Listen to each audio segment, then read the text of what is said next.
Assalamualaikum warahmatullahi wabarakatuh. Mari kita lanjutkan monolog Al-Quran Visual memasuki episode selanjutnya membahas tentang ayat ke-6 surat Al-Fatihah. Sebelum kita membahas tentang ayat ke-6 surat Al-Fatihah, mari kita review sedikit tentang apa yang telah kita bahas di episode selanjutnya. Terutama di ayat ke-5, yaitu membahas bahwa pengabdian itu berarti kita menginstal ulang diri kita sesuai dengan apa yang Allah inginkan. Tapi ada satu hal yang kita garis bawahi, yaitu Allah menginginkan pengabdian itu dilakukan secara bersama-sama. Maka di ayat 5 bahasanya ayatnya berbunyi Iyyaka na'budu wa iyyaka nasta'in. Hanya kepadamu kami mengabdi dan hanya kepadamu kami memohon pertolongan. Nah, bahasa kami tentu menunjukkan bahwa agama bukanlah masalah personal. Seperti kebanyakan orang yang mengatakan ya beragama saja. Sendirian itu urusan kamu dengan Tuhan kamu. Tidak. Kalau dia menyatakan seperti itu, kalau seseorang menyatakan seperti itu, berarti dia menolak ayat kelima. Agama, adin, pengabdian, termasuk permohonan tolong bukanlah persoalan personal. Nah, makanya sebetulnya kalau kita benar-benar memahami surat Al-Fatihah, maka kita juga tidak akan berpikir liar ya. Pikiran-pikiran liar kita itu semata karena memang kita tidak memahami Al-Quran, kitab suci, bahkan dari surat pertamanya sendiri. Manusia itu boleh berpikir, jelas perlu berpikir.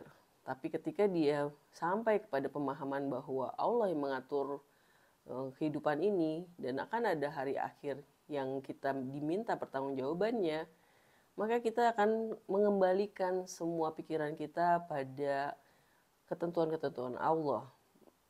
Sehingga pikiran kita tidak liar. Yang seringkali yang jadi masalah di dalam kehidupan ini adalah ya karena kita merasa sebagai manusia yang setara dengan Tuhan dan boleh bahkan harus meliarkan pikiran kita. Kita tidak mau mengikuti apa yang Allah gariskan, apa yang Allah tawarkan dalam kitab suci.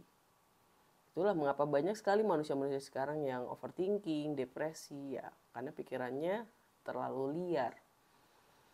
Nah, kembali lagi ke ayat kelima surat Al-Fatihah, kita juga belum terlalu banyak membahas tentang memohon pertolongan.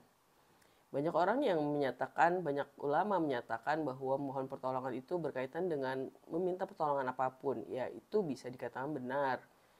Karena bagaimanapun juga karena kita diatur oleh Allah dan Dia yang mengatur seluruh alam semesta, tentu pasti kita akan sangat bergantung dan sangat tidak bisa melepaskan diri dari pertolongannya. Tapi yang kita harus sadari bahwa mengapa kata pengabdian ya, na'budu didahulukan dibanding meminta pertolongan. Karena kita sadar sebetulnya sebagai manusia kita tuh sudah dicukupkan kebutuhannya. Ya jelas ya, kita kan diatur seluruh anggota tubuhnya, makanya ya sebetulnya kalau kita tidak meminta pertolongan pun ya Allah sudah menolong gitu ya. Nah, makanya yang diutamakan adalah pengabdiannya gitu. Karena apa yang telah Allah atur itu mau kita optimalkan atau kita gunakan untuk apa. Nah, tapi mengapa digunakan kata tambahan yaitu minta pertolongan? Ini ada kaitannya dengan ayat selanjutnya yaitu ayat ke-6. Ihdinas siratal mustaqim. Banyak ulama menyatakan bahwa meminta pertolongan di sini khusus pada hal-hal yang berkaitan dengan petunjuk Allah. Jadi ketika kita memahami, kita muncul keinginan untuk mengabdi, kita terus bingung mengabdinya caranya bagaimana ya gitu. Jadi meminta pertolongan di sini berkaitan dengan pengabdian. Makanya itulah mereka menyatakan di ayat 6 untuk meminta petunjuk, untuk minta dibimbing, menapaki jalan yang lurus tegak. Nah, ini menariknya adalah pertama, dari ayat 6 surat Al-Fatihah ini sebetulnya kata ihdina adalah kata perintah. Jadi manusia itu memerintahkan Tuhan untuk membimbing manusia ya, untuk membimbing dirinya. Mengapa digunakan kata perintah bukan permohonan gitu ya? Karena saking kita bingung. Terus kita mesti gimana dong mengabdi Tuhan tuh bentuknya seperti apa? Jalan yang harus ditempuh bagaimana? Menjalaninya seperti apa? Nah, itulah makanya kita tidak punya alternatif ya. Kalau kita misalnya berdoa, kan banyak ulama yang mengatakan bahwa jangan minta semoga kita jadi kaya, semoga kita jadi pinter. Tapi minta, ya Allah jadikan saya pintar, jadikan saya kaya gitu ya. Seperti sebuah perintah. Karena kata semoga itu berarti kita punya option lain, bisa diterima, bisa tidak. Moga-moga kamu mencintai saya ya gitu kan. Suatu ketidakyakinan gitu bahwa dia akan menerima cinta kita. Tapi kalau kita memaksa, meminta dengan bentuk perintah, ya karena kita juga nggak punya siapapun lagi ya yang untuk diminta gitu. Maka bentuknya perintah. Beri kami petunjuk gitu. Nggak ada jalan lain untuk meminta. Kalaupun dia tidak memberi petunjuk, kalau Allah tidak memberi petunjuk, apa kita bisa mencari petunjuk lain? Enggak gitu. Makanya memang bentuknya adalah sebuah perintah. Nah, kalau ihdina sendiri adalah bahasanya adalah meminta petunjuk ya. Tapi sebetulnya lebih tepatnya adalah bimbing, beri kami bimbingan, bimbing kami gitu ya. Karena dibimbing itu berarti kita berjalannya benar-benar sesuai mengikuti apa yang dia tunjukin ya, tunjukkan gitu bahwa nggak bisa kita cuman kayak apa ya, kalau beri petunjuk tapi kita dikasih aja gitu ya, tidak dibimbing gitu, tidak di lead, tidak dipimpin, ya mungkin agak sulit. Tapi kalau kita dibimbing maka berarti kita di lead ya, dipimpin, diarahkan gitu. Nah itu juga yang menjadikan kita memahami bahwa kita tuh sebetulnya tidak akan bisa melepaskan diri dari Tuhan gitu. Karena kalau kita tidak dibimbing dalam artian Tuhan udah ngasih aja, kita terserah deh gitu. Nggak seperti itu bentuknya gitu ya. Benar-benar kita tuh dibimbing, dituntun. Lalu apa itu sirotol mustaqim? Nah, banyak orang yang memahami kata sirot itu sendiri artinya jalan yang lebar, jalan yang besar gitu ya. Tapi kalau dalam penerjemahan bahasa Inggris kata sirot itu artinya adalah path. Path itu berarti jalan setapak.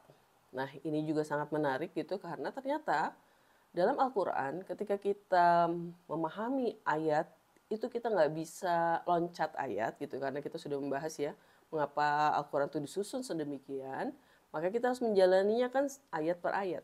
Nah, itu kan mirip sama dengan pet ya. Kita nggak bisa loncat pet, loncat jalan setapak. Kita mau mulai dari belakang nggak bisa gitu. Kalau pet itu berarti memang harus ditapaki satu persatu dari awal sampai akhir. Nah itu yang menjadikan kata penerjemahan kata sirot itu lebih tepat memang diartikan pet. Jadi kita benar-benar diminta bimbingan untuk menjalani jalan yang Allah berikan itu dengan setahap demi setahap. Ini juga menunjukkan bahwa memang memahami Al-Quran itu tidak mudah, perlu tahapan-tahapan, dan tahapannya sebetulnya udah jelas ya, urutan Al-Quran itu sendiri. Lalu apa artinya mustaqim? Mustaqim sendiri banyak yang mengartikannya artinya jalan lurus, lurus aja gitu ya. Lurus itu berarti ya lurus gitu, nggak belok-belok, nggak ke kiri, nggak ke kanan gitu. Tapi sebetulnya mustaqim sendiri dari kata dasarnya adalah komu atau berdiri, yang artinya adalah konteksnya di sini karena ada kata sa ya, atau dalam bahasa Arab itu kata mustaqim itu kata dasar dari istiqomah. Jadi awalannya bentuknya adalah berdiri, tapi kemudian dibentuk lagi menjadi satu kata yang dasarnya adalah istiqomah, yang kemudian orang-orang yang istiqomah itu disebutnya mustaqim. Jadi ini merujuk kepada orang-orang yang istiqomah. Nah, dalam artian apa sih? Kenapa digunakan kata tegak berdiri ya?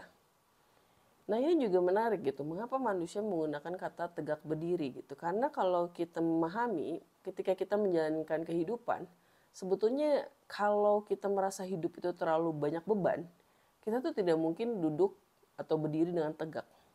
Pasti kita meloyot gitu ya, aduh capek, males, lemes gitu. Merasa hidup tuh banyak banget bebannya sampai kita tuh nggak akan bisa jalan dengan tegak. Orang-orang yang jalan dengan tegak, dengan tegap gitu ya, kan hanya orang-orang yang yakin gitu, penuh percaya diri, tahu kemana dia harus menuju, punya dukungan support sosial dan lain-lain. Kayak misalnya ya tentara-tentara gitu kan tegap berjalan dengan penuh keyakinan. Sedangkan orang-orang yang depresi, orang-orang yang bingung, orang yang mabuk, orang yang linglung tidak mungkin berjalan dengan tegak. Ini dari segi fisiknya saja ya, belum ke memahami secara non fisiknya. Bahwa istiqomah itu memang bisa memaknai bahwa orang yang terus mencoba, terus berusaha, tapi tetap saja ya kata dasarnya adalah tegak, berdiri, komu. Nah ini juga membuat kita memahami bahwa kita tuh pengen menjalani hidup, menjalani jalan yang membuat kita tuh bisa menjalani kehidupan dengan tegap, terus berusaha, tidak mudah menyerah, seperti itu ya. Karena seperti yang kita pahami bahwa ayat 5, 6, 7 adalah bahasa yang diungkapkan oleh bahasa manusia, bukan bahasa Tuhan ya. Jadi ini adalah ungkapan manusia ketika dia menyadari bahwa dia tuh butuh diberi petunjuk untuk menapaki jalan, untuk menapaki kehidupan dengan tegak, dengan yakin gitu ya. Ini pernyataan manusia sendiri ya. Nah, setelah dia memahami bahwa iya ya, kami itu hanya bisa mengabdi, hanya yang engkau yang layak untuk diabdi dan dimintai pertolongan. Nah, berarti kita sadar sendiri ya bahwa kita tuh tidak akan bisa menjalani kehidupan tanpa diberi installer dari Allah. Ini kan ya maksudnya dari petunjuk. Jadi kata petunjuk yang kemarin sudah dibahas, yang kita bahas itu adalah pakai menggunakan kata installer gitu ya atau operating system. Sebetulnya adalah definisinya adalah hudan atau petunjuk. Kita kemarin curi start gitu ya, karena agar bisa membayangkan bahwa sebetulnya pengabdian itu adalah berkaitan dengan petunjuk gitu. Kita tidak mungkin mengabdi tanpa kita tahu mesti ngapain. Tanpa kita tahu kita harus berpikir apa, berbuat apa. Nah, ini sama seperti orang diterima kerja gitu ya, masuk ke dalam suatu pekerjaan, terus dia tuh nggak dikasih kerjaan gitu kan. Nah, tapi kan saya udah masuk ke sini Pak, saya udah menerima untuk apa sudah apply untuk kerja di sini dan diterima. Tapi kalau saya nggak dikasih kerjaan, saya nggak dikasih petunjuk juga untuk mengerjakan pekerjaan saya. Nah itu kan aneh gitu ya. Makanya pasti semua orang akan ketika dia sudah menyatakan diri untuk mengabdi, pasti minta petunjuk. Saya mau disuruh ngapain nih? Saya harus berbuat apa gitu kan? Agar bisa menjalankan pekerjaannya dengan baik. Nah, seperti itulah kira-kira bayangannya ya, bahwa hidup ini memang seperti sebuah pembelajaran, pencampuran antara dua hal gitu, sekolah dan bekerja.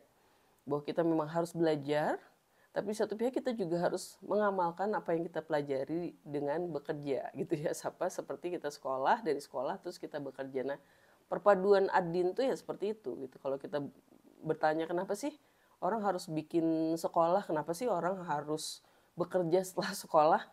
Ya karena sebetulnya manusia tuh sadar ya bahwa hidup tuh harus doing something gitu, harus berkarya, harus berbuat sesuatu dan juga harus belajar gitu. Manusia tuh sebetulnya mengcopy paste apa yang Allah terapkan gitu, apa yang Allah inginkan secara nggak sadar, walaupun akhirnya definisi sekolah dan bekerjanya jadi kemana-mana gitu. Makanya sebetulnya kita nggak perlu mereka-reka apa sih yang harus kita lakukan di dunia, mencari passionnya kayak apa, terus berbuat apa, berkarya seperti apa, sebetulnya nggak perlu ya. Karena Allah tuh sebetulnya udah ngasih petnya, Allah tuh udah ngasih jalannya, tinggal kita mau menjalankannya atau tidak gitu. Nah karena kita hidup di dunia yang katakanlah dibangun orang-orang yang kafir, maka kita kan dikasih kebebasan untuk berbuat apa, sekolah belajar apa. Nah padahal Allah sendiri sebetulnya sudah menggariskan apa yang harus kita pelajari dan apa yang harus kita lakukan dengan apa yang kita pelajari itu gitu. Apa amalan yang harus kita lakukan itu semua udah lengkap gitu ya. Nah, ini yang harus kita pahami dulu sebelum kita masuk Al-Quran. Karena kalau kita belum siap nih, belum bisa satu frekuensi dengan Allah dalam soal makna dari pengabdian, makna dari petunjuk, makanya ya Al-Quran itu nggak jadi useless gitu, tidak bermanfaat. Tapi kalau kita udah paham, oh iya ya tujuannya kan sebetulnya begini, maksudnya begitu, makanya ketika kita masuk ke Al-Quran ya udah tinggal dijalankan. Nah, seringkali kan masalahnya orang tidak menjalani proses berpikir yang lengkap gitu. Jadi ketika masuk Al-Quran banyak keberatan, banyak tidak setuju, banyak menolak ya. Sebetulnya karena dia tidak satu frekuensi dan dia tidak paham apa sih maksudnya Al-Quran itu, tujuannya apa gitu. Nah, makanya itu memahami surah Al-Fatihah itu penting banget. Kalau kita nggak paham maka ya bisa jadi kemana-mana, jadi berantakan ke belakangnya ya. Nah, itu yang disebut pet gitu. Kalau kita tidak memahami ayat 2, 3, dan 4, kita nggak akan bisa sampai ke ayat kelima. Dan kalau kita tidak paham ayat kelima, kita nggak akan paham ayat keenam gitu. Jadi benar-benar harus dijalani setahap demi setahap. Sekian dulu pembahasan ayat ke-6 surat Al-Fatihah. Kita ketemu lagi insya Allah di kesempatan selanjutnya. Assalamualaikum warahmatullahi wabarakatuh.